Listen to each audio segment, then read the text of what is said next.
Am I live? Let me know if you can hear me. Always takes a minute or two to get live. Let me know if you are hearing me okay. I had a bit of a microphone issue this morning, so let me know if you can hear me. Hi, good to be here. Awesome. Okay, if anybody's here, let me know if you can hear me. And I will kick off. I have a really interesting question, actually, that I'm excited to answer. So, okay. All right, sweet. I'm just going to go ahead and start. Cool. So this is a reader's question. If you have questions for me, you can always email hello@thisnakedmind.com, and I'm very happy to answer. So awesome. Hi, Lisa. Good to see you. Okay, awesome. Thanks, guys. All right, so this is a question, and it's basically like, how do I stay alcohol-free during times of extreme stress? And the question is, okay, I'm on day 22 of being completely sober, and so far I'm doing okay, but I have court in less than a week, and I have to testify against my husband for his assault, and I'm really struggling to cope with the stress. Any tips for how to stay sober in trying times? I know if I'm drinking, I'll crumble, but it's so hard not to relax with a glass of wine. So first of all, congratulations on 22 days. It's amazing, and that is a very intense example of extreme stress. And I think that a lot of us, like, just whatever is happening in the world right now, we are dealing with various levels of extreme stress. And sometimes we don't even want to admit that. We don't even want to say anything's affecting us, but things are affecting us. And I think giving ourselves grace and realizing that is awesome. So first of all, I would just celebrate yourself. I would celebrate how far you've already come. I'd celebrate the fact that you're even asking this question, because it just shows such great intention. And I would just make it your primary goal to be super, super, super gentle with yourself. So some tips for making sure that you can maintain this are, journaling is my best and most favorite friend. I can't even imagine how many words I've written in journals. I journal every single day. Sometimes I journal on the notes app in my phone. Sometimes I do voice memos to myself. Sometimes I've got a notebook by my bed. I've got a notebook in my office. I've got a notebook in the bag I carry with me. I'm never far away from a journal.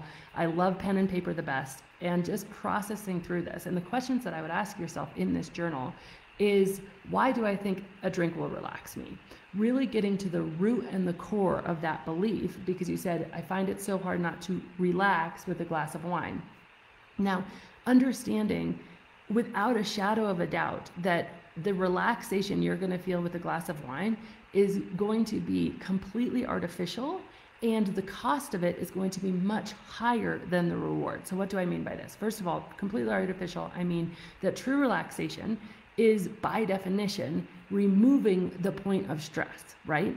And so you're in a point of stress, and you have to get through this. You have to go and do this awful thing and show up and be present and all of this stuff. And then you're gonna feel much, much, much better. You're gonna feel proud of yourself. You're gonna have done a really good job, all of these sorts of things. You know, if I am really hot and I need to remove being hot, I actually have to go get cold. But there's another alternative, which is this glass of wine, and why I say it's a false sense of relaxation, is you can numb your stress. Now, numbing, the best analogy I have ever used for numbing stress with alcohol is like, imagine that you have a cut on your arm, and say that we actually just went camping at a lake. Say that you get a cut in a lake, and say that there's bacteria in this lake, and so you get this cut and you just slap a bandage over it. You don't clean it, you don't fix it, you don't sew it up with stitches, you just slap a bandage over it. All of a sudden, the bandage that you slapped over it, you don't see the cut anymore. Maybe you use some of that like numbing cream so that you don't feel the cut anymore. But what's happening underneath that bandage? It is a moist area. The bacteria is thriving. It is growing. The infection is growing. All of a sudden, you've got this like pussy cesspool, but you don't see it and you don't feel it because you've numbed it and you've covered it up. That is what alcohol does. And so I say it's a false sense of relaxation because, yes, it will numb you. The fact that alcohol numbs you is something that we just have to be real about. You know, it would be great if we could go through every single thing alcohol does and say, no, it doesn't do that, it doesn't do that, it doesn't do that, here's the proof, boom. But alcohol does numb you. It numbs you physically. They actually used to use it in surgeries to numb the patient before they realized that it was too toxic. They found less toxic anesthetics. And it numbs you mentally. It actually makes your brain fire slower. So your neural connections are not connecting as rapidly as they would before you start drinking. And so it makes you feel that. It also produces this false sense of euphoria. So it overstimulates your pleasure center. If you time that, that's about 18 to 22 minutes, and you have this high, but then you crash. So actually emotionally, it makes you feel better, and it numbs you for a very, very, very short amount of time. So that one glass of wine to relax you would make you feel better, would make you feel euphoric, would make you feel numb, possibly, depending, for 18 to 22 minutes. You can literally time this. And then alcohol is both a stimulant when you feel those nice things, and then it's a depressant when you feel all sorts of nasty things. Your anxiety is going to come back tenfold. The unease you already feel is going to be more intense. Your body, as a reaction to alcohol, actually release cortisol. Cortisol is the stress hormone. So to say that alcohol relaxes you, it is literally like that Band-Aid. It is covering up the issue. It's giving you 20 minutes of maybe relief, if you're lucky. And then it's causing your body to release the stress hormone. It will leave you more stressed and wrecked than you were before you had the drink. Now, really journaling on, like, why do I have these beliefs? Why am I still clinging on to this? And then if you still say, you know what, I just want that 22 minutes. The next question I would journal on is this idea of choose better quality problems. Choose the problems you want to have, okay? Do you want to have the problem of having to sit through that 22 minutes without any relief? Or do you want to have the problem of minute 23, you feel worse than you do now, and you probably reach for another drink, and then the problem of you become super drunk, you aren't prepared, you might be hungover for the court case or whatever stressful thing is happening in your life. I know there's probably a lot of people listening to this, and actually you're in a really bad position for everything else. What problem do you want to have? And if the problem that you choose is, okay, I want to sit here without a drink, then find all sorts of other ways to distract yourself. Netflix can be a great one. When I first stopped drinking, I literally would carry gummy bears around with me in my pocket, because for me, it was so much better to be like having a big sweet tooth than it was to be drinking alcohol. And do I do that anymore? No, that very naturally went away from me. But I would also just like indulge in fancy coffees, and I would be the one that always ordered dessert. And I found all of these ways to console myself and make myself feel better because I thought I was giving something up, right?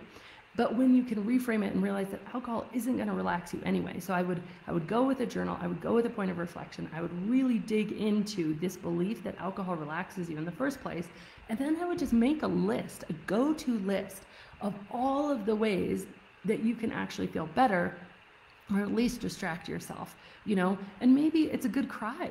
Maybe that's what you really need. Alcohol is going to numb the feelings. Maybe you just need to purge these feelings. Maybe you need to experience these feelings. Maybe you need to just sob for everything that's happening right now that feels out of your control. And that actually can provide a humongous amount of relief. And just understand that you are making a choice. If you decide to drink, you're making a choice. And that drink will have a set of problems. It will most likely make you want to have another drink. It will most likely make you feel some guilt and some shame. It will most likely make you feel physically hungover, and the benefit of that will be maybe 18 to 22 minutes per drink of feeling better for a little while. And by the way, it isn't even per drink because it drastically diminishes. There's lots of readers have timed this themselves, and they'll send me their timesheets, and it's like the first drink was like 19 minutes and the second was 16, and by the third I didn't feel good at all. And so it's just really interesting. So it isn't actually that if you have 5 drinks, you're going to feel good for an hour. That's not how it really works. But choose what problems you're going to have, and understand that you're making a choice, and understand and give yourself the grace to say, right now, in this situation, life is not devoid of problems. There's so much suffering that happens when we judge ourselves for our feelings. You are going through some really tough stuff. It's really intense.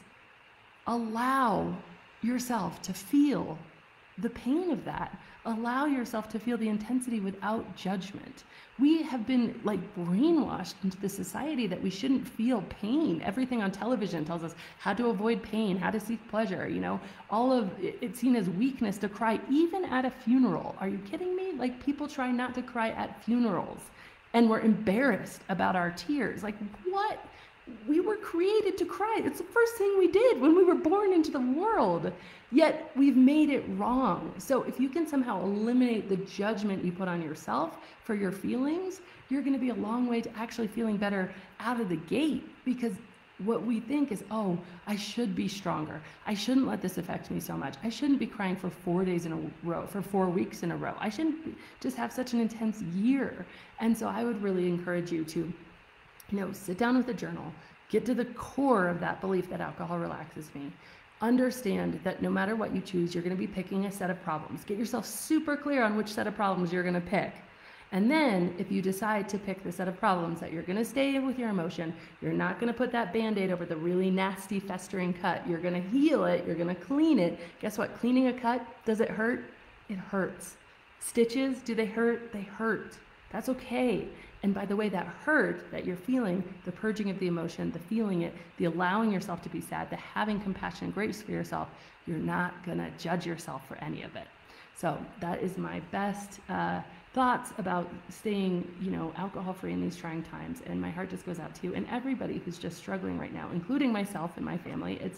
It's crazy these days. And so I just want to encourage you so very, very much. You guys are awesome. So, congratulations. Yay, okay, you can hear me. Awesome. So good. Congratulations. Yes, totally drives your stress up. Hello from Colorado Springs. It makes things worse, never better. So true. Yes, there's so many ways to feel better.